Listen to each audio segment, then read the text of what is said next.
দর্শক শ্রোতা মণ্ডলী, আপনারা দেখছেন বরাক সংবাদ।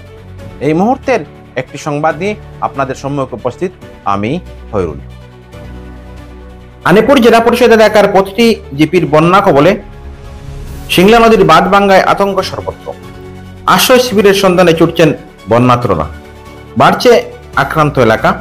সদলবলে পীড়িতদের পাশে জেলা পরিষদ সদস্যের প্রতিনিধি সহ বিজেপির নেতৃত্ব।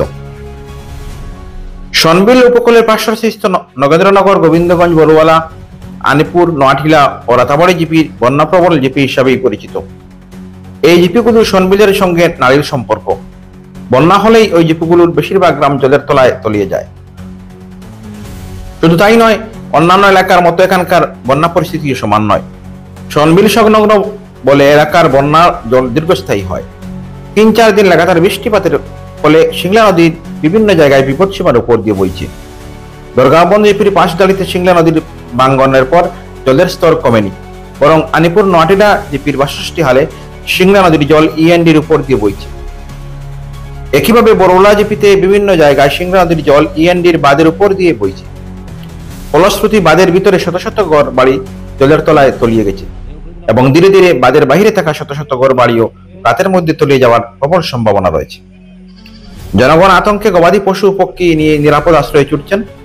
বন্যাক্রান্তদের খোঁজ খবর নিতে সকাল থেকে আনিপুর জেলা পরিষদ এলাকার বিভিন্ন গ্রাম সদলবলে পরিদর্শন করছেন জেলা পরিষদ সদস্যের প্রতিনিধি বিলাল উদ্দিন।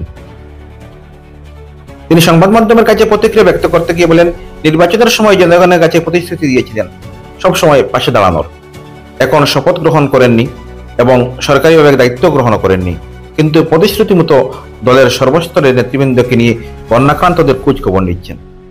বিধায়ক বিজয় মালাকার সমষ্টির বাইরে থাকলেও রামকৃষ্ণগর সার্কেল অফিসার সহ প্রশাসনের ঊর্ধ্বতন কর্তৃপক্ষের সঙ্গে যোগাযোগ করে যাবতীয় ব্যবস্থা গ্রহণের নির্দেশ দিয়েছেন। বন্যাক্রান্তদের যাবতীয় ত্রাণ সামগ্রী, বিশেষ করে গবাদি পশুর খাদ্য শীঘ্রই বন্টন করা হবে বলে জানান তিনি। বিজেপির জেলা কমিটির সদস্য অমৃত পাল বলেন, বিজেপি সরকার হচ্ছে জনগণের সরকার, আর প্রাকৃতিক বিপর্যয়ের জন্য কাউকে দায়ী করা যায় না। টানা বর্ষণে এই বিপর্যয় নেমে এসেছে, তবে সরকার ও দল জনগণের পাশে আছে, তাই ভয়ের কোনো কারণ নেই। বন্যাক্রান্তদের শীঘ্রই ত্রাণ সামগ্রী সহ যাবতীয় ব্যবস্থা পৌঁছে দেওয়া হবে বলে উল্লেখ করেন তিনি। দেখুন বরাক সংবাদের এই প্রতিবেদন। আপনারা জানেন, অবিরাম বৃষ্টির ফলে আজকে 2 দিন থেকে এই আমার গোটা শ্রীভূমি থেকে আরম্ভ করে বিশেষ করে আমার আনিপুর জেলা পরিষদ আসনটি এবং আনিপুর রাতাবাড়ি সমষ্টি, নবগঠিত রামকৃষ্ণ সমষ্টি বিভিন্ন এলাকায় আমরা পরিদর্শন করেছি। যেমন আমরা হরিনগর জিপির মুখরবন, শান্তিনগর থেকে আরম্ভ করে আনিপুর, নোয়াটিলা, হরিনগর জিপি, বড়ুলা জিপি আমরা পরিদর্শন করেছি। আমার সঙ্গে ছিলেন আমার শ্রীভূমি জেলার এক্সিকিউটিভ মেম্বার সহ আমার বিভিন্ন ভারতীয় জনতা পার্টির কার্যকর্তা। তো আমরা প্র্যাকটিক্যালি গিয়ে আমরা যেটা দেখেছি, প্রায় 80% মানুষ এই বন্যার জলের মধ্যে এই মানুষ বিশেষ একটা কাজে উনি বাইরে ছিলেন। উনি আমরা ফোনের মাধ্যমে আমাদেরকে যোগাযোগ করে এই ভারতীয় জনতা পার্টির বিভিন্ন স্তরের মন্ডল স্তর থেকে আরম্ভ করে বুথ প্রেসিডেন্ট অব্দি সবাইকে মাঠে নামিয়ে দিয়েছেন এবং নবগঠিত যারা পঞ্চায়েত প্রতিনিধি, জেলা পরিষদ থেকে আরম্ভ করে এপি মেম্বার যারা নতুনভাবে ভারতীয় জনতা পার্টি থেকে জয়লাভ করেছে, ওনাদেরকেই মাঠে নামিয়ে দিয়েছেন এবং আমরা প্রত্যেকটা ঘরে ঘরে গিয়ে মানুষের খোঁজখবর নিচ্ছি এবং তোমার এই সার্কেল অফিসার সহ বিশেষ আধিকারিক যারা আছেন ওনাদের সঙ্গে আমরা যোগাযোগ করেছি।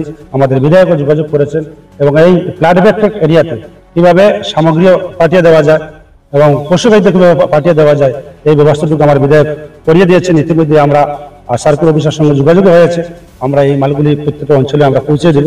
এবং আপনারা জানেন, ভারতীয় জনতা পার্টি মানুষের সঙ্গে কমিটমেন্টই ছিল যে মানুষের সুখে দুঃখে আশপাশে থাকবে, সেটা আমরা বাস্তবে আপনারা প্র্যাকটিক্যালি এসেই আপনারা দেখেছেন।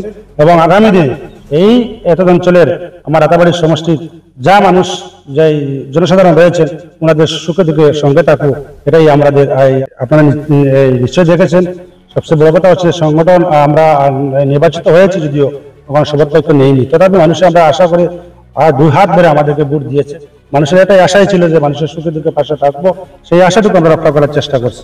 সর্বপ্রথম আমি আপনাদেরকে ধন্যবাদ জানাই, এ কারণেই জানাই যে আপনারা এই প্রত্যন্ত অঞ্চল বড়লা এলাকায় এসে যে আপনারা যেটা এই সংবাদ পরিবেশন করার যে প্রচেষ্টা আপনারা নিয়েছেন, সেজন্য আমি আপনাদেরকে দলের পক্ষ থেকে এবং আমাদের সংগঠনের পক্ষ থেকে আপনাদের ধন্যবাদ জানাই।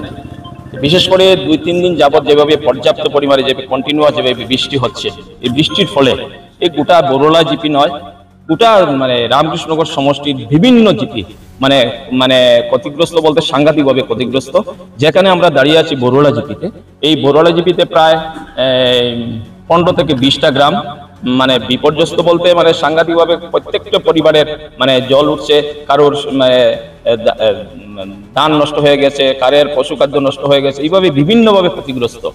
আমাদের এখানে এই বরোলা জিপিতে বর্তমান যে নতুন বরোলা জিপি, এই জিপিতে দেখা গেছে যে 2 নম্বর ওয়ার্ডে প্রায় এরকম 70-80 পরিবার এফেক্টেড, আবার 4 নম্বর ওয়ার্ডে প্রায় 250 থেকে 300 পরিবার এফেক্টেড, আবার 5 নম্বর ওয়ার্ডে এইভাবে 250 পরিবারের মতো এফেক্টেড, আবার 6 নম্বর ওয়ার্ডে প্রায় 60-70 পরিবার এফেক্টেড, আবার 7 নম্বর ওয়ার্ডেও সেম প্রায় 80-90 পরিবার এফেক্টেড, এবং 10 নম্বর ওয়ার্ডে প্রায় 150 পরিবার এফেক্টেড।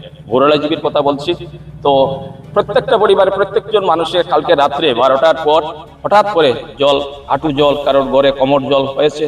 আমরা আমাদের মাননীয় বিধায়ক মহোদয় বাইরে থাকার কারণে উনি আমাদের সাথে বার্তালাপ, ফোন যুগে বার্তালাপ হয়েছে, এবং ওনার নির্দেশে বা ওনার পরামর্শক্রমে আমাদের এখানে আমাদের জেলা পরিষদের প্রতিনিধি, আমাদের বুথ সভাপতি, আমাদের মন্ডল স্তরের কার্যকর্তা, আমাদের শক্তিতন্ত্র প্রমুখ সহ ভারতীয় জনতা পার্টির সর্বস্তরের কার্যকর্তা আজকে সকাল থেকে ভোর হওয়ার আগ থেকেই প্রত্যেকটা ঘরে ঘরে গিয়ে ডোর টু ডোর গিয়ে মানুষের খোঁজখবর নিচ্ছেন, এবং ত্রাণ তহবিল কিভাবে ত্রাণগুলো কিভাবে পৌঁছানো যায় সেই ব্যবস্থার জন্য আমাদের স্থানীয় চক্রাধিকারীদের মহোদয়ের সাথেও যোগাযোগ হয়েছে, এবং চক্রাধিকারীও নিজেও সরজমিন এসে পর্যবেক্ষণ করেছেন, এবং এই বিভিন্ন জিপির দায়িত্বে যারা আমিন আছেন ওনারাও এসে পর্যবেক্ষণ করে গেছেন, এবং এই এলাকার যে এলাকাতে মানে জল উঠেছে সেই এলাকার জনগণের কাছে আমরা বার্তা দিয়েছি, এবং প্রশাসনের কাছ থেকেও বার্তা দেওয়া হয়েছে।